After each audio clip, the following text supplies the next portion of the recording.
Et bonjour à tous et à toutes les amis, ici Margoulax et aujourd'hui nous allons parler un petit peu de Joe Biden, de l'investiture de Joe Biden, ainsi que de ce dont il sera le nom, et je vais vous expliquer aussi pourquoi la doctrine néoconservatrice sera toujours présente en termes de politique étrangère.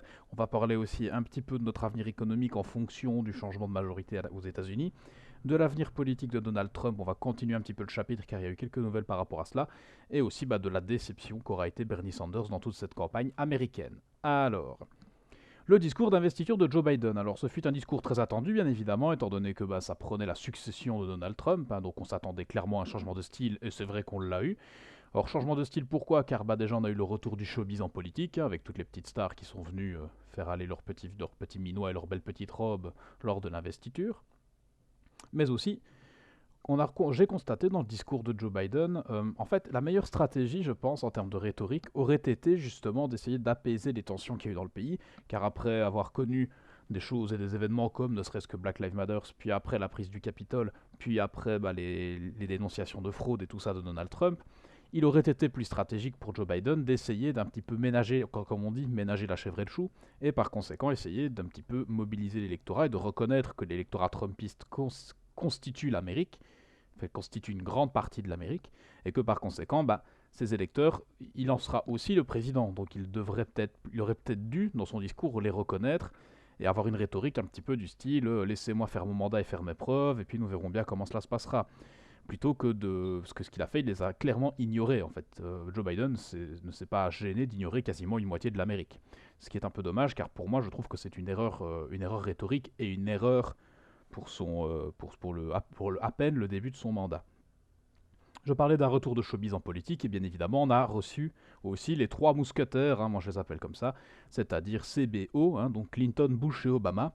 Alors pourquoi les trois mousquetaires? Car pour moi, ce sont les trois présidents les plus décevants de l'histoire, et pourtant on est en train de les faire passer pour des sacro-saints présidents. Alors au bilan de Clinton, par exemple, nous avions un renforcement de l'OTAN, donc de la vassalisation de tous les pays périphériques de l'Union européenne et de la Russie, donc du coup une stratégie plus violente. Des interventions militaires en Somalie, un projet d'intervention en Haïti, une intervention militaire en Serbie et dans les Balkans. Donc voilà. Pour ce qui est de George Bush, il y a eu par exemple le refus de ratifier le protocole de Kyoto, ce qui est un petit peu drôle, car on a vénéré Joe Biden en disant que c'était un président écologiste, mais quand on regarde, il est soutenu par George Bush, qui lui refusait de ratifier le protocole de Kyoto. Le Patriot Act, après les attentats du World Trade Center, avec évidemment une limitation des libertés individuelles des Américains, car par exemple le Patriot Act permet de mettre tous les Américains sur écoute téléphonique. Les interventions en Afghanistan, en Irak, ainsi que l'ouverture de Guantanamo, qui est complètement illégale, et aussi un libéralisme complètement doctrinaire et mal géré de la part de George W. Bush, qui a du coup favorisé la crise de 2008 et qui a même amplifié ses effets. C'est pas moi qui le dis, ce sont beaucoup d'économistes américains qui l'ont dit à l'époque. Et Barack Obama, une hausse des inégalités économiques à son bilan, un soutien à l'opposition libyenne et syrienne, donc déstabiliser un chef d'État en exercice pour la Syrie et complètement détruire un pays dans lequel on pratique de nouveau l'esclavage du côté de la Libye, les interventions en Irak, en Afghanistan ainsi qu'au Yémen, pas de fermeture de Guantanamo non plus. Et en soi, on se serait dit qu'un président comme ça, qui arrive après une crise de 2008, allait remettre en cause la gestion économique de la crise. Manque de chance, il ne l'a pas fait. Donc il n'a pas géré les impacts et les effets de la crise de 2008. Il n'a donc pas résorbé ceux-là. Donc voilà, alors nos trois bons mousquetaires ont soutenu Joe Biden. Donc à défaut de savoir comment Biden va gérer son mandat, on n'a qu'à déjà regarder ses soutiens. On commence déjà à comprendre vers où on va se placer. Comme je dis, du coup, la doctrine néoconservatrice va rester présente. Alors pourquoi parler de doctrine néoconservatrice? Je parle surtout en doctrine géopolitique américaine. Les néoconservateurs, ce sont ces fameux interventionnistes qui interviennent un peu partout dans le monde, sous prétexte que, étant donné que les États-Unis sont la première puissance mondiale, ils ne peuvent pas laisser des pays en état peu stable et tout ça.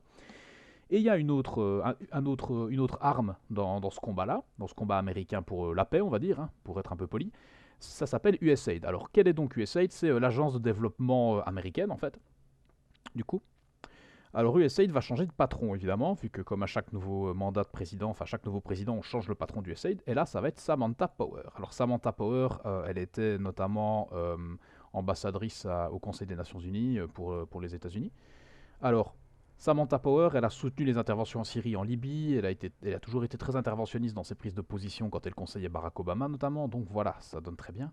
Et de plus, on va s'intéresser un petit peu à ce qu'est USAID. Alors, USAID, c'est quoi?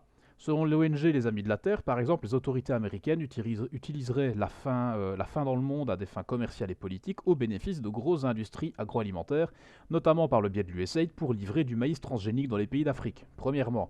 Il y a eu aussi des affaires d'intervention géopolitique. Alors quand c'est un pays qui intervient directement en géopolitique, c'est-à-dire qui essaie de déstabiliser un autre pays, ça fait partie du jeu. Mais quand on passe par une agence d'aide au développement, c'est beaucoup plus pervers. Et ça a été le cas avec USAID, notamment en Uruguay, en 1969 par exemple. Un agent du FBI spécialisé dans la torture, Dan Mitrione, est envoyé sous l'égide de l'USAID. Il se fait démasquer par la guérilla. Et en fait, il est assassiné en 1970. À sa mort, le porte-parole de la Maison-Blanche déplorera le meurtre d'un homme dont le service dévoué à la cause du progrès pacifique dans un monde ordonné demeurera un exemple pour tous les hommes libres. On parle quand même d'un agent du FBI spécialisé dans la torture, mais bon. En Équateur aussi, USAID est au centre d'une affaire de corruption à la fin des années 80, lorsqu'il est révélé qu'elle versait à une trentaine de hauts fonctionnaires chargés de la dette extérieure, du refinancement et de l'obtention de crédit d'importants pots de vin pour les inciter à prendre des décisions favorisant Washington. Voilà. Or, en Russie, ça c'était évident, hein, cette agence est régulièrement accusée d'espionnage ainsi que de troubler la politique intérieure en Russie, ce qui a mené à son interdiction dans le pays en septembre 2012. Autre pays qui a eu son lot de déstabilisation par cette association pourrie, c'est la Bolivie. Donc du coup, c'est au tour d'Evo Morales, président de Bolivie de 2006 à 2019, d'expulser l'USAID de son pays en date du 1er mai 2013. Présente depuis 49 ans sur le territoire, l'USAID agit pour des objectifs politiques et non pour des objectifs sociaux selon lui.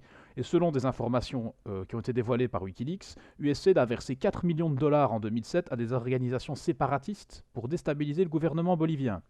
Pour ce qui est de Cuba, car évidemment ils se sont pointés à Cuba aussi, le 4 août 2014, Société de Presse a révélé l'existence d'un plan de l'USAID visant à renverser le régime cubain. Cette opération clandestine aurait consisté de 2009 à 2012 à envoyer des jeunes en provenance du Venezuela, du Pérou et du Costa Rica sur des campus universitaires de l'île, sous couvert d'y organiser des ateliers sanitaires de prévention du VIH et identifier les leaders potentiels d'une alternative au régime communiste. Voilà, donc on est quand même pas mal. Il reste encore aussi le Venezuela, forcément. En 2002, l'USAID a joué un rôle essentiel dans la tentative de coup d'État contre Hugo Chavez, d'après les messages secrets de nouveau révélés par Wikileaks.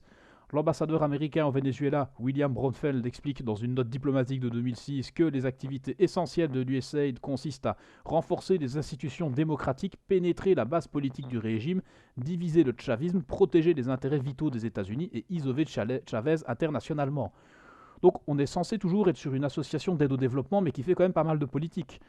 Pour ce qui est du Zimbabwe aussi, en mars 2009, un camion estampillé USAID appartenant à l'agence et conduite par un chauffeur de l'agence de développement britannique est entré en collision avec la voiture de Morgan Tsvangirai, coprésident du Zimbabwe et de sa femme, tuant cette dernière. Le fait que ce camion soit de l'USAID a contribué à démentir les rumeurs d'attentat, mais du coup, c'est peut-être pas un attentat, mais c'est peut-être prévu, on ne sait pas trop. Et aux États-Unis aussi, elle a fait l'objet de sanctions, notamment pour des problèmes d'audit et des scandales de fraude financière. Donc voilà. Alors en gros, là, on est de nouveau en train on va redécouvrir. On va de nouveau constater que du coup les États-Unis sont évidemment animés des plus bonnes intentions, surtout grâce à des associations comme USAID qui veulent déstabiliser des régimes politiques et faire de l'argent au lobby agroalimentaire sous prétexte d'apporter la paix dans le monde. D'ailleurs, le problème avec USAID aussi, c'est qu'il y a énormément de gens qui y travaillent, mais qui ne sont pas américains. J'en connais même personnellement, des gens qui travaillent à USAID. En fait, USAID recrute des gens de partout dans le monde avec différentes qualifications, et donc c'est un schéma en maillon, en fait. Dans la hiérarchie, évidemment, les gens pensent aider au développement, et il y a beaucoup de missions où effectivement ils aident au développement, mais dans beaucoup de pays, anti-américains, là, ils se rendent pas compte qu'ils servent en fait, in fine, des intérêts politiques. Et pour le coup, c'est du terrorisme en fait. On est basiquement sur du terrorisme. Donc c'est assez ironique de voir qu'un pays qui cherche à éradiquer le terrorisme partout dans le monde en pratique énormément et va certainement continuer à en pratiquer grâce à ce sacro-saint Joe Biden. Ça va être assez amusant. Or du coup maintenant, la géopolitique économique, les conflits à venir avec la Chine notamment et la vassalisation des Européens.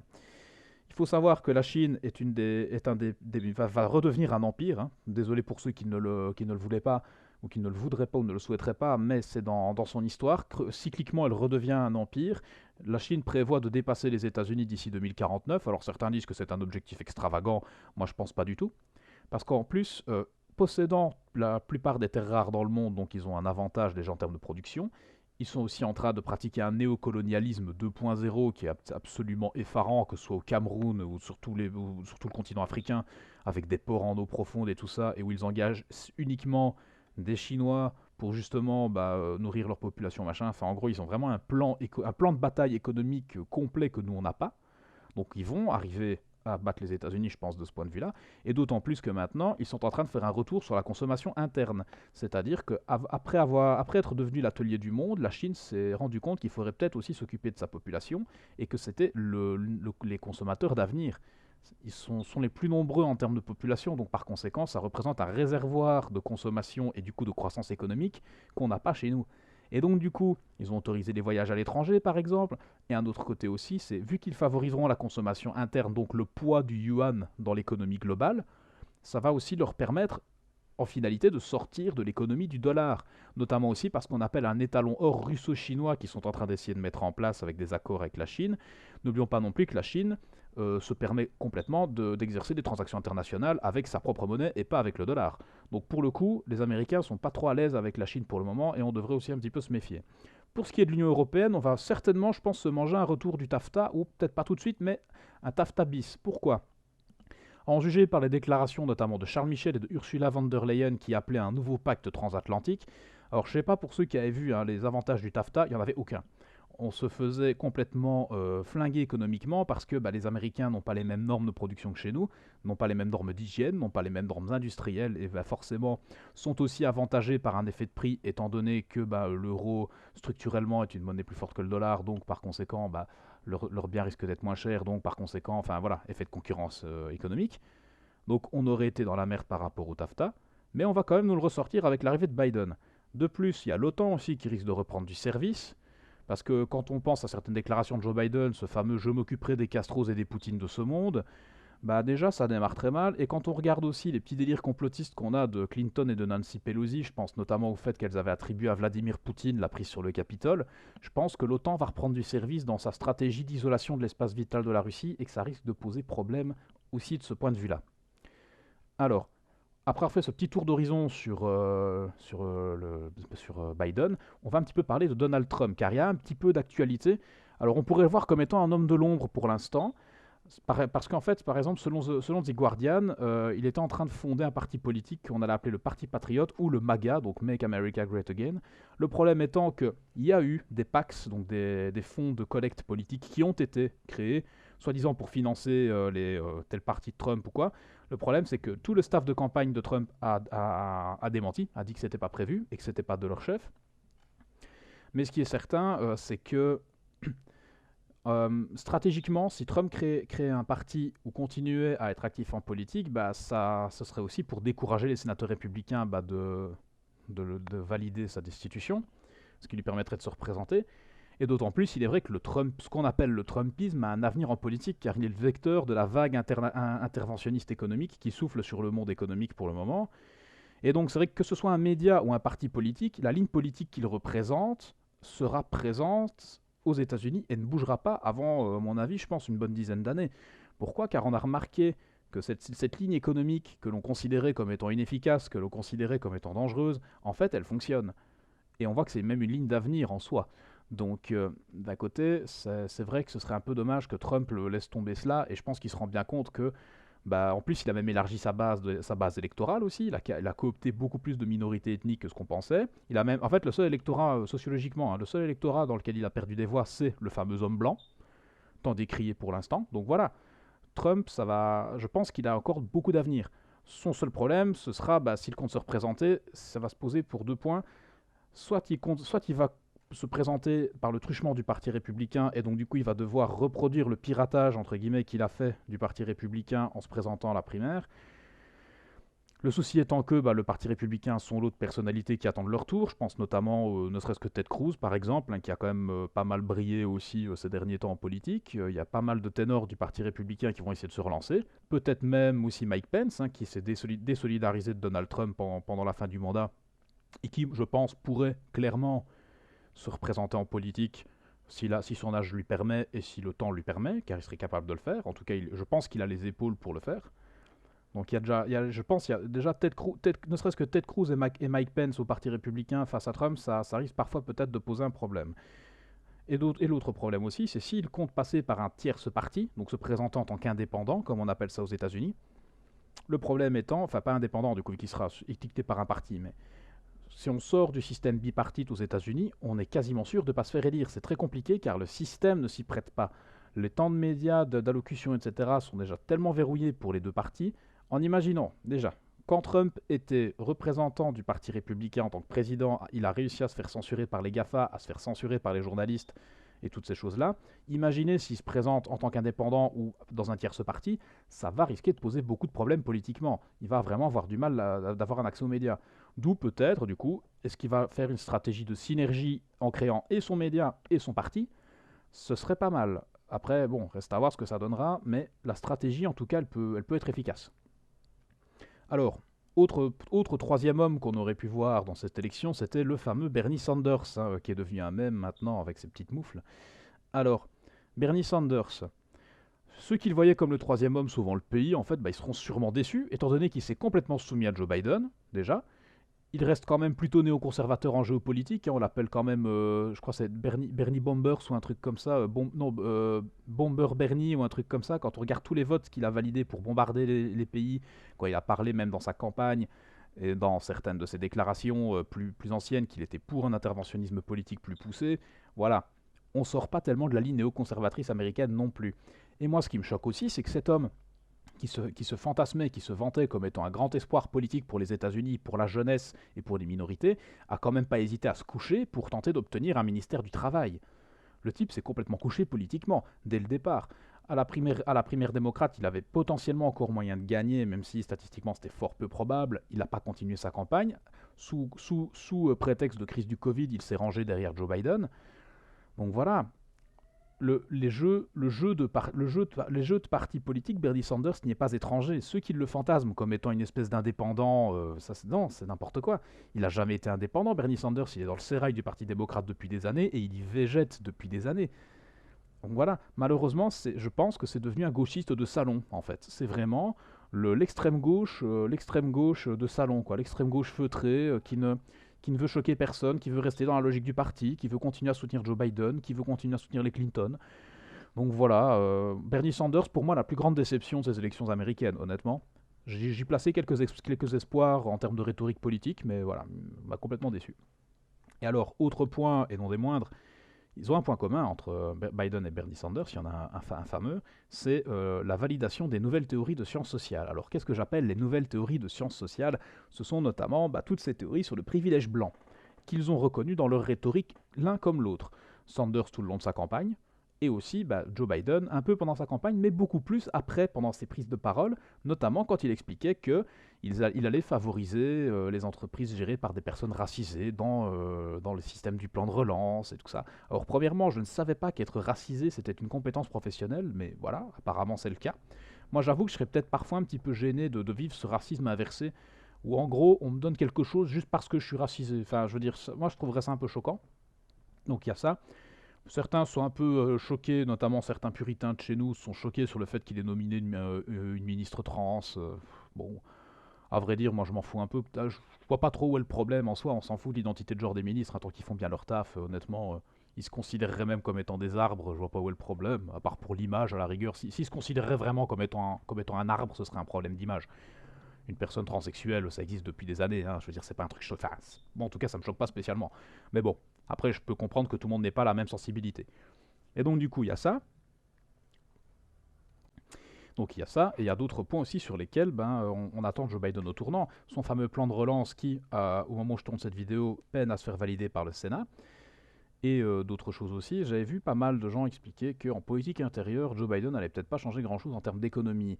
En fait, c'est pas qu'il va pas changer grand-chose, c'est que le climat économique se prête à une ligne politique à la Trump, en fait. C'est-à-dire que la, la demande est en baisse à cause de la demande et l'offre sont en baisse à cause de la crise du Covid-19, enfin c'est surtout la demande. Par conséquent, il faut la relancer, donc il faut quand même réinjecter des liquidités dans la machine, et donc par conséquent, on se retrouve avec une politique un peu à la Trump. Par exemple, ça ne m'étonnerait pas du tout que Joe Biden décide de faire dévaluer le dollar, par exemple. Enfin, c'est pas lui qui le décide, techniquement, c'est la Banque centrale, car la Banque centrale est privée. Mais ce serait pas étonnant qu'il en fasse une demande. Donc je veux dire, c'est pas qu'il va rester sur une ligne trumpiste, c'est que la ligne trumpiste est immensément moderne aujourd'hui. Elle est très actuelle en fait. La ligne interventionniste économique, elle est cohérente dans la crise du Covid-19. Donc voilà, on va voir comment ça va se passer à ce niveau-là, mais je pense pas qu'en politique intérieure ça va changer grand-chose. Après, je peux pas faire de prospective, par exemple, et dire qu'il va réussir son mandat ou pas, hein, il vient à peine de commencer, je vais pas prendre de risque à ce point-là, mais on verra bien comment ça se passera. Mais tout ce qu'on peut retenir, en tout cas comme conclusion, c'est qu'il n'y a rien qui va changer en termes d'intervention géopolitique, en fait. Enfin si, ce qui va changer, c'est qu'on va revenir à la bonne vieille ligne de l'Amérique de papa, qui se prend pour le gendarme mondial du monde et qui va tenter de déstabiliser des pays à gauche à droite en nominant des gens qui sont des interventionnistes forcenés. Donc voilà, il y a ça. Trump, on verra bien comment ça se passera. Mais je pense que d'ici, à mon avis, il va pas lancer tous les trucs tout de suite. C'est encore un peu trop chaud. À mon avis, peut-être d'ici quelques mois, voire carrément peut-être un an ou deux, peut-être qu'il va nous ressortir quelque chose. Que ce serait un peu précipité directement après l'élection, pendant la phase d'impeachment. En termes d'annonce, en termes d'effet d'annonce, je pense pas que ça s'y prête tellement.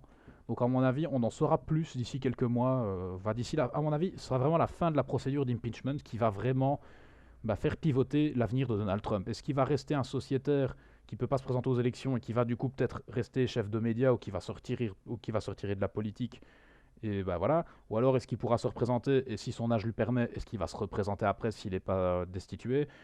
On verra bien aussi, hein, parce que c'est notamment à certains cadres du Parti républicain qui ont l'avenir de Trump en main. Et je pense que c'est ça aussi, pour le moment, qu'on ne le voit pas énormément dans les médias. C'est parce que Trump se rend bien compte que malheureusement, son avenir, c'est plus lui qui le joue. En fait, ça va être les autres qui vont le jouer pour lui. Donc voilà. J'espère que cette petite vidéo vous aura plu, que mes thèses, entre guillemets, vous auront plu aussi, et que cette petite analyse, notamment sur USAID, vous aura plu. N'hésitez pas à vous abonner à la chaîne, à mettre un like sur cette vidéo, à commenter et à activer la cloche et à me suivre sur les divers réseaux sociaux qui s'affichent dans la description. Au revoir à tous et à toutes, c'était Margoulax.